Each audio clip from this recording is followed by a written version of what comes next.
সরাসরি প্রথমে যেটা জিজ্ঞেস করবো, মিঠুন দেবশ্রী ম্যাজিক আবার আমরা পর্দায় দেখতে পাবো এবং তুমি আছো, সৌন্দা আছেন, এবং পুজো এত বড় রিলিজ, কি বলবেন? আমি ছোটবেলায় মিঠুনদার দেবশ্রীদিকে মানে ওনাদের ছবি আমি হলে গিয়ে দেখতাম এবং তখনও কোনোদিন ভাবিনি যে আমি ওনাদের দুজনের সাথে একটা ছবির অংশ হয়ে উঠতে পারবো। তো তার জন্য অনেক অনেক ধন্যবাদ বিট্টুদাকে, বিট্টুদা এই আস্থাটা রেখেছেন, পথিকৃতকে অনেক ধন্যবাদ। এবং অফকোর্স যেই ম্যাজিকটা আমরা ওনাদের দুজনের মধ্যে, মিঠুনদা এবং দেবশ্রীদির মধ্যে যেই ম্যাজিক্যাল কেমিস্ট্রিটা আগে দেখতাম, সেটা আবার নিজে চোখের সামনে লাইভ দেখতে পাচ্ছি। তো সে সব মিলিয়ে ভীষণ ভীষণ ভালো অভিজ্ঞতা, খুব ভালো। আমার নিজের কাজ করে লিখেছে এবং যখন শাস্ত্রী ফাইনালি হলে মুক্তি পাবে, আশা করি দর্শকরাও হলে এসে ঠিক ততটাই অভিভূত হবেন এবং তাদেরও ঠিক ততটাই ভালো লাগবে। দেখো, আমার যে খুব বেশি দিন কাজ ছিল সেরকম নয়, কিন্তু যে কটা দিন সেটে কেটেছে অত্যন্ত আরামের সাথে, অত্যন্ত আনন্দের সাথে কেটেছে।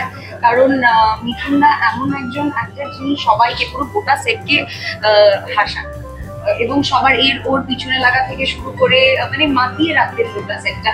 এবং যখন শুটিং চলছিল তখন উনি অসুস্থ ছিলেন, একবারের জন্য কারণ মনে হয়নি যে উনি একজন অসুস্থ মানুষ অভিনয় করছেন। এতটাই তার ডেডিকেশন, এখনো ততটাই উনি পরিশ্রমী। এবং আমরা যারা এখন কাজ করছি, সত্যি প্রত্যেকটা মুহূর্ত ওনার সাথে যেটুকু কাটিয়েছি, প্রত্যেকটা মুহূর্ত থেকে কিছু না কিছু শিখেছি। কোনোরকম গল্প নিয়ে করা, আমি যতটুকু, আমার যতটুকু জায়গা ছিল, আমার তো খুবই ইন্টারেস্টিং ক্যারেক্টারটা। এবং মিঠুনদার সঙ্গে কাজ করা সবসময় খুব মজা, খুবই আনন্দের এবং সারাক্ষণ শেখা যায়। যে আজকে মানে আমার পাশে বসে আছেন একদম সাধারণ শার্ট আর প্যান্ট পরে ভদ্রলোকের নাম মিঠুন চক্রবর্তী, যার বিশ্বজোড়া খ্যাতি। ভালো লাগে, মানে এই ধরনের মানুষকে দেখে বোঝা যায় যে যারা সত্যিকারের কিছু অ্যাচিভ করে থাকেন, তাদের কিন্তু লাইফে কোনো রকম ট্যান্ট্রান্স দেওয়া বা কোনো ইগো এই ধরনের কিছু থাকে। কিন্তু মিঠুনদার মতো মানুষদের সঙ্গে কাজ করাটা একটা শিক্ষার ব্যাপার। আর সামনে কিছুদিন বাদে পুজো এবং শাস্ত্র নিয়ে একটা ছবি, কি বলবেন? না, কি নিয়ে ছবি, তো এটা ছবি না দেখলে পরিষ্কার হবে না ব্যাপারটা। আগে থাকতে ওটা প্রেডিক্ট করা ঠিক নয়। হ্যাঁ, পুজোর সময় এখন যা পরিস্থিতি, তাতে মানুষের একটু আনন্দ খুঁজে নেওয়াটা খুব জরুরি। প্রতিবার যেরকম চলছে চলবে, আইনের পথে যাবে, কিন্তু নিজেদের মানসিকভাবে ভালো রাখতে হবে। কারণ আমরা যদি ভালো না থাকি, আমরা আমাদের ফ্যামিলিদের ভালো রাখতে পারবো না, ফ্যামিলি মেম্বার। কাজেই পুজোর মধ্যে একটু আনন্দ দেবে এই শাস্ত্রী, এটুকুই আমার বিশ্বাস। আগে দাবারু এত মানে হিট করেছে এবং পাশাপাশি শাস্ত্রী প্রথমে রিলিজ করছে, মানে এরকম ধরনের ছবি আমরা আর বাংলা সিনেমায় পাচ্ছি, কি বলবে তুমি? যে বাংলা চলচ্চিত্র আজকে যে সিনারিওটাই দাঁড়িয়ে আছে, সেই সিনারিওতে একটা গতানুগতিক ছবিকে একটা প্যালেট ক্রিয়েট করা হচ্ছে এবং সেই ছবিটা দীর্ঘদিন ধরে চলছে। সেই ছবিটা মানে সেই ছবিগুলো একটু বেশি সফল করে করা, কিন্তু আমি প্রত্যেকবারই সেটা দাবারু বা শাস্ত্রীয় প্রত্যেকবারই দেখি যে আমি প্রত্যেকবারই প্যালেট ভেঙে অন্যরকমভাবে ছবি প্রেজেন্ট করার চেষ্টা করছি। এটা দাবারু দেখেও লোকে বলেছে এবং শাস্ত্রীতেও সেই প্যালেটটাকে ভেঙে একটা লার্জার লাইফ ক্রিয়েট করা হচ্ছে, এবং এই ছবিটা মূলত বিজ্ঞান ভার্সেস বিজ্ঞান বনাম এবং বিজ্ঞানের কিছু পার্সপেক্টিভ আছে, জ্যোতিষের কিছু পার্সপেক্টিভ আছে, এই দুটো ক্ল্যাশ অ্যাকচুয়ালি। এবং এই ছবিতে মিঠুন চক্রবর্তী আছেন, দেবশ্রীরা এই ছবি প্রায় 16 বছর পর মানুষ আবার দেখবে এবং আমাদের দেশ আবার যে পরিস্থিতিকে মানুষ এতটা ভালোবাসে সেই মানুষকে আবার ভালোবাসা গেছে।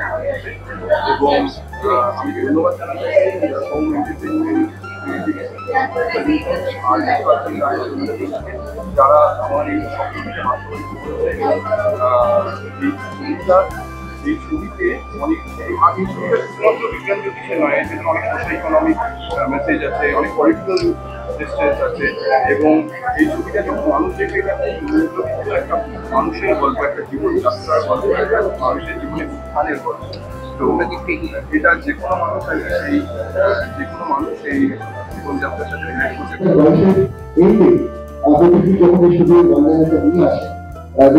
অসংখ্য ধন্যবাদ এই গল্পটা দেওয়ার জন্য, তার ছোট বয়সে অবলম্বনই আমরা পুরোটাই চিত্রনাট্য করেছি। এবং ফাইনালি যখন বিদ্যাসাগরের কাছে পৌঁছে, সে প্রথমবারই সঙ্গে বলেছিল যে কিন্তু অনেক বছর বাদে পুরো শরীর কাছে উদ্বোধী হবে। তো সেটাই বুঝলাম যে না, দ্যাট ওয়াজ মানে ব্রিং ব্যাক টু আস। এবং তারপর থেকে আমরা সবাই মেনে চলবো এবং আমি কৃতজ্ঞ এখানে প্রত্যেকের কাছে কারণ যাদেরকে আমি অনুরোধ করেছি তারা প্রত্যেকে কিন্তু একবারই হ্যাঁ বলে দিয়েছে। তো অনুরোধ করে আমাকে নিরাশ করে। আমার কাছে এই ছবিটা খুবই ইম্পর্টেন্ট। সবাই এক্সপেক্ট করছি যে বাংলা ইন্ডাস্ট্রি এমনিতেই একটা সময়ের মধ্যে দিয়ে যাচ্ছে, যেটা হয়তো সবার পক্ষে খুব কমফোর্টেবল একটা নয়।